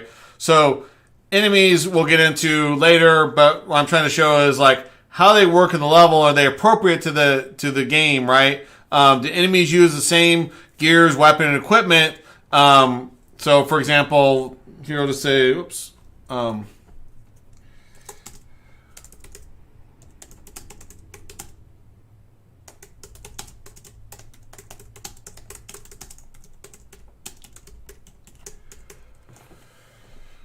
So this is a good question to ask yourself. Like, are all the same guns, weapons, abilities, whatever it is, magic attacks, like, are these things all the same for the enemies and maybe more, but like, can everything the player can do, can the enemies do, right? And that leads into bigger questions of like, when an enemy dies, does he drop his gun? Can the player pick up the gun and use it? So on and so forth, right? So there's other kinds of questions. But again, do you have enemies that are really fast moving? Do you have them really slow moving? Do you have them big? Do you have them small? Like all these things, do they fly? Do they swim? And we'll get into all that stuff later. But again, that relates to the level design, right? Okay, if I put a bunch of swimming enemies in there, like what's the player going to do? A good example of where there's often disconnects, and it's not necessarily that it meant to be that way, but like Munch's Odyssey was a good example of where the original game required or had Munch, who was really this fish character. He was going to be swimming through a lot of the game because he barely could move on ground. He had very slow little hop, and he was supposed to be swimming. Well, as we got towards the end of production, we ran out of time. All of the enemies that were water enemies got cut from the game. I'm like, okay, we have a disconnect when the player character is supposed to be swimming 75% of the time, and there's nothing there to attack him, and therefore, where's the fun? And what am I doing when I'm in the water all the time? When I got no enemies there, and it was like a real mess. And so that's an example of where you can get a disconnect between my player skills and abilities and what I implement there to where my enemies and the skills and abilities of the different types of enemies, and they completely disconnected, and it really was tricky for me, in those last days to try to figure out how to make some of the levels really fun that had water, because I didn't have any enemies in them, and that was a huge disconnect in the game. And so that's something that, is tricky. So Alexios, personal enemies with disabilities, blind or deaf enemies, yeah. So there's there is lots of different things you can do there. The trick is, how does the player identify and know that that's, a guy? Is it really clear to him, that that's a leader, that that's that type of enemy, that class of enemy, that kind of thing. And since we just got a couple minutes left, but again, how are they going to be, coming into the level? Are they spawning in? They're just going to magically appear? Do they drive in? Do they fly in? Does a helicopter drop them off? Are they there guarding something? Are they there patrolling? Are they working on something, chopping wood or whatever it is? What is that initial thing that they're doing? And then what does the player and the AI, now how does the player stimulate them? Meaning, alert them, and now do they go looking for the player? Do they sound an alarm? How does that whole system sort of work? And the level designs, really tie into that. I think I talked about last week with the game Mercenaries when I worked on that, where we had alarm towers, and those alarm towers went off, then those triggered the helicopters, and the helicopters would come in and support the attack, and your fight was way harder when you had the helicopters there attacking you. So you had two possibilities. You could take out the alarm towers, which then therefore they couldn't call the helicopters, or you could take the long route, go attack the helicopter base, take out the helicopters first, then come back and take out the base, and that was a much easier attack now because there was no helicopters to support the attack. And so again, the level designs and the system designs had to be aligned there to make it really fun.